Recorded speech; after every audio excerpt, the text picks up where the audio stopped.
people say that they don't believe in God. There are many who openly today say that they're atheist.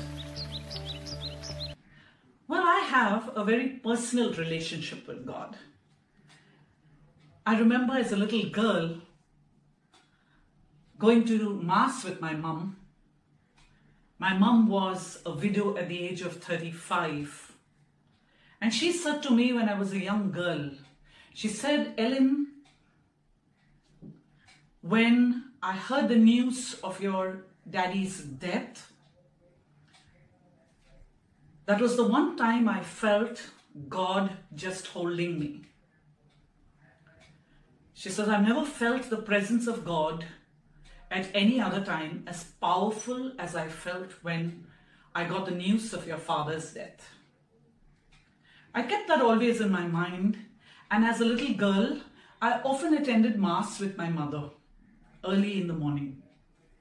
And I remember kneeling down in the church at the side of her and admiring this lady, admiring the way she knelt and bowed her head and joined her hands. And that image of her had a marked impact on me. I think much of my behavior and the way I am in church is a result of what I observed of my mother. When I teach children, I consider my teaching a part of my religion, because I always feel as a teacher, we get an opportunity to say to a child, to mold a child. And not many people in their jobs get to do what I get to do. Get to mold a person into a good human being. Let me tell you a couple of stories of my faith in God. The first one is when my husband and me decided one year to take his side of the family to our home in Goa. Now, every year we went to Goa with the children, and I felt that that time that we spent in our holiday was a time where the children and we bonded as a family. And so I probably wanted my husband to enjoy that with his side of the family. And so we took my in-laws and we took my sister-in-law and her family and we went to Goa. And I said, let's have a good holiday. Let us not worry about money this time. Let us have a good holiday. We had a very good time. The children bonded, the cousins bonded, the grown-ups bonded. And we returned back to Bombay to start school. And on my first day of school, the lady in the office asked me, "Have you gone to the bank?" And I said, "No." And she said, "Your salary's been cut." At the time, I was getting a salary of 22 or 23,000. And earlier in the year, the previous academic year, I had undergone an operation which took a little time to heal for various reasons.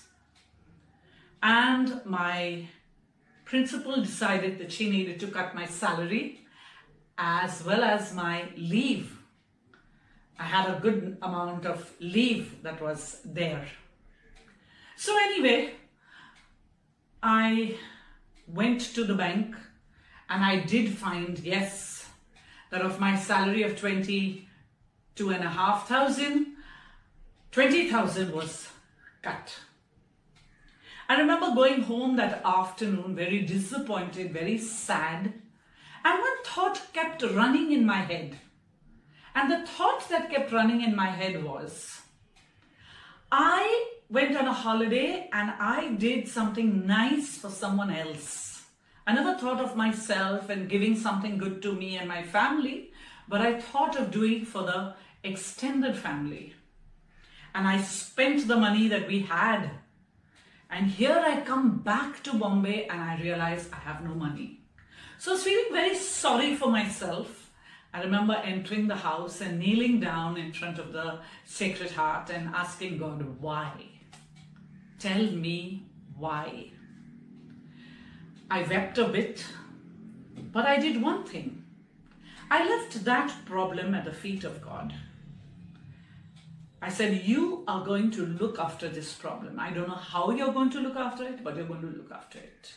And with full faith, I left the problem at his feet. I was not so bothered that the money was cut from my salary as much as I was bothered about what I was going to tell my husband when he returned home. And so I went inside and I warmed up the food that I had to eat, and I served myself, all the while tears dropping from my eyes. My face had flushed, my nose was red, and I took my first morsel of food and the doorbell rings. Now normally nobody visits me at 2 o'clock in the afternoon, and I was a little taken aback to get a visitor on that day. So I wiped my face, I patted my flushed face. I didn't want the people to know that I was crying, and I opened the door, and outside of my door were 2 ladies. And they said, "Are you teacher grandma?" And I said, "Yes." And they said, "Do you teach in so-and-so school?" And I said, "Yes." They said, "Ma'am, we want tuitions." Now at that point of time, I was not taking tuitions at home because I had little children. And maybe come in. And I said, "Yes, come in." And they came in and they sat and they asked me for tuitions for 5 subjects.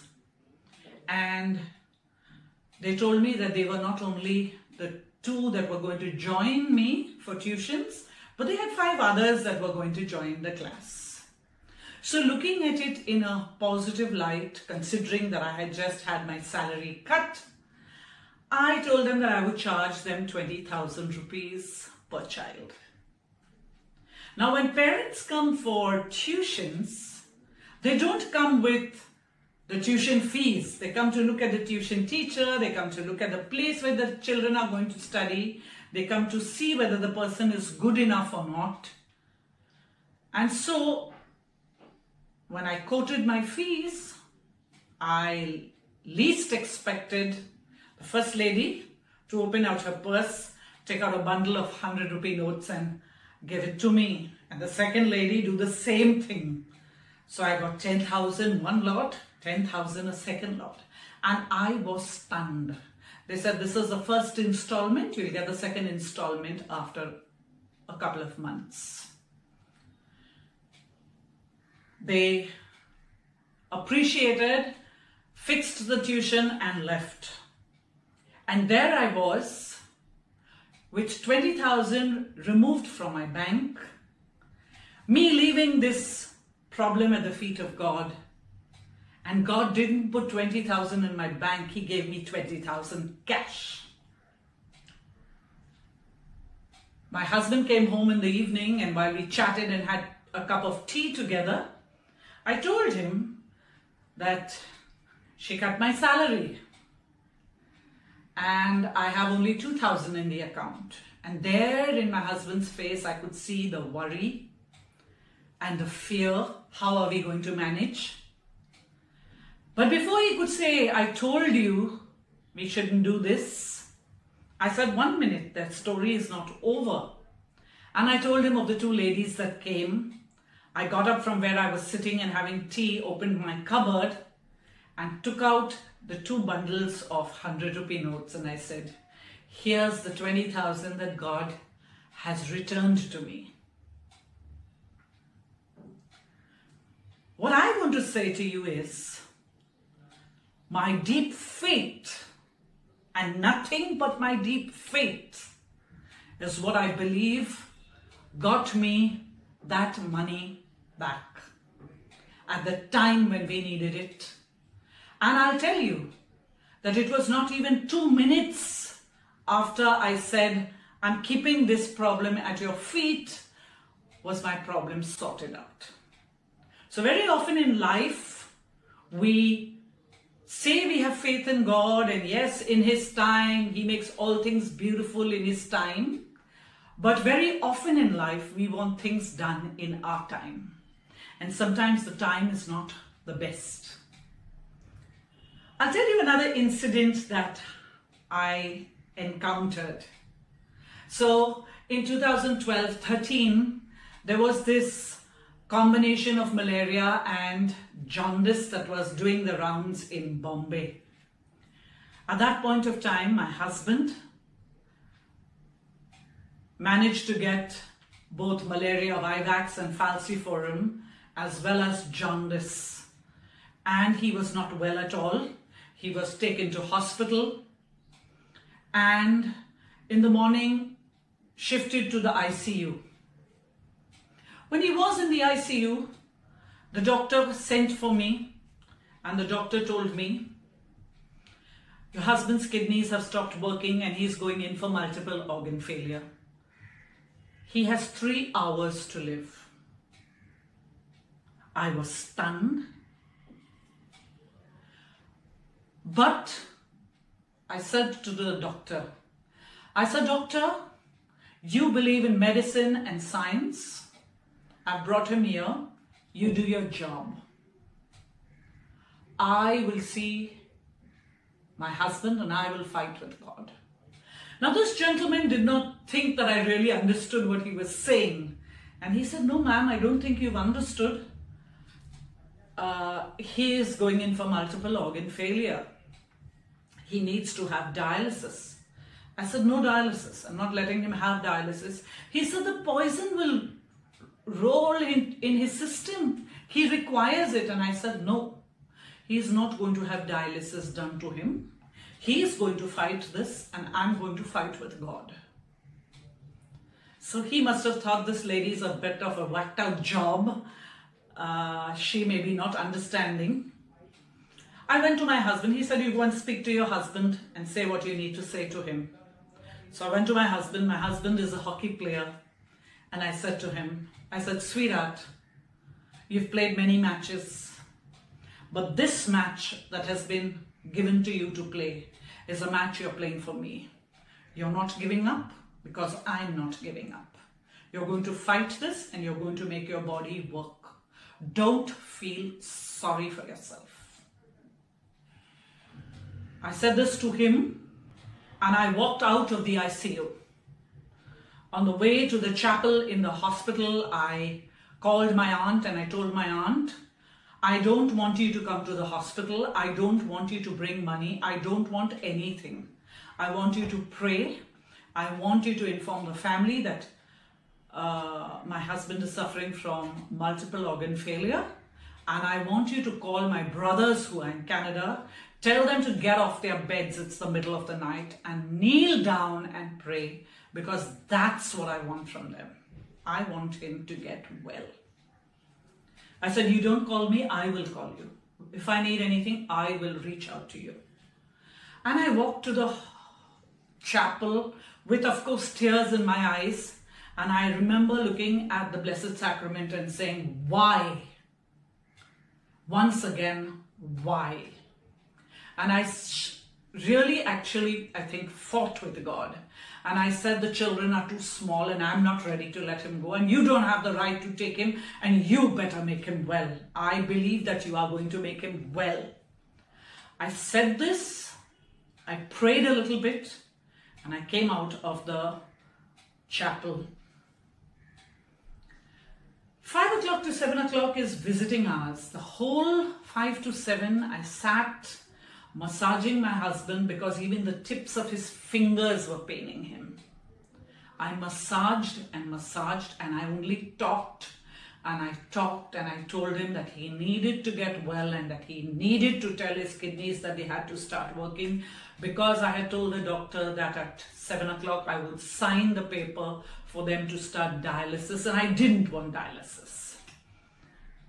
And at 6:45, the doctor, the kidney doctor, walks into the cubicle in the ICU and he looks at the urine bag and is shocked.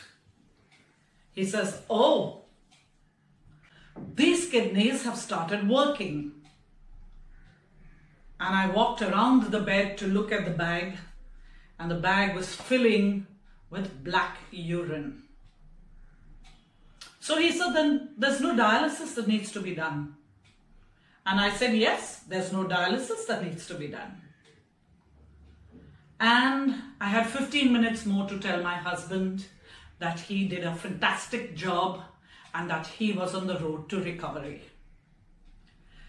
The story doesn't end there. He spent 23 days in the hospital, 21 of them in the ICU. But the next day, I was in the waiting room of the ICU and I get a call from the doctor calling me upstairs. Now, when a doctor calls you upstairs and you're sitting in the ICU, it's not a good sign. And so I go up saying my prayers, hoping that everything is good and he's not had a turn for the worse. And I reach the ICU. And the doctor, I looked at the doctor with fear in my eyes and he says, oh, go and say good morning to your husband and talk to him a little bit. He's all right, don't worry. So I said, okay. I went to my husband. My husband was happy because in the morning you're not allowed to visit. I went and I spoke to him. I talked to him. He wanted to eat an apple, which I got for him later on. And I went back to the doctor. The doctor said, I have some work for you. That's why I called you up. So I said, yeah, what can I do for you, doctor? He says, I don't know what you did and how the man is well. But this gentleman in this cubicle, I just told his wife that he's not doing very well because he's in the same predicament as your husband. And this lady has lost it. So I have one request for you. So I said, yes. He said, take her out and do what you did to yourself yesterday and get this guy well.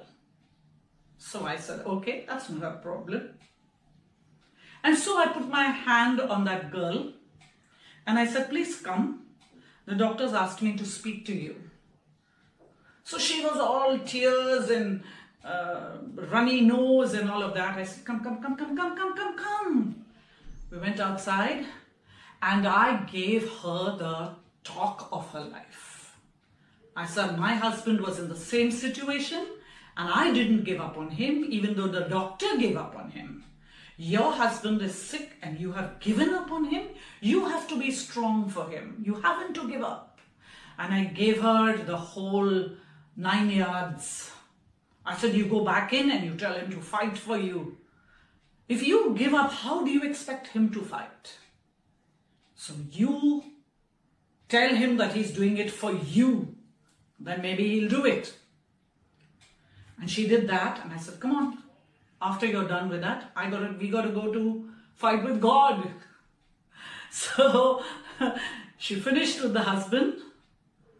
And I went in and I told him, I said, see, my husband has the same thing. He's fighting. You are also fighting. You don't have a choice here. You have two of us on your side. We walked out of the ICU, went to the chapel. She cried, I cried. We fought with God. I don't know what all we must have said. And 20 days later, when it's time for us to get discharged, this girl walks into my husband's room and puts her arms around me and says, I would not have gotten through this without you. Your faith was so strong that it rubbed off on me, and you taught me something.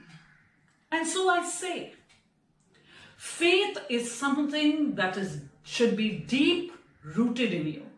What is this faith that I talk about, having faith in God? It is having trust in a higher power, being able to handle a whole universe where you are just one tiny molecule. Putting your faith into that unknown is the faith that I had at these two difficult moments in my life. I hope that these two stories that I told you, these two incidents that I told you, make you realize that yes, there is a higher power. Yes, we call him God, and he may be called by different names, but he is the same being that we believe in. And I hope I have filled you with a tiny mustard seed of faith. This is Teacher Grandma, a teacher for 34 years, a grandmother of two pretty little girls, saying bye-bye. If you did enjoy this video, do subscribe, like and share with your friends. Thank you.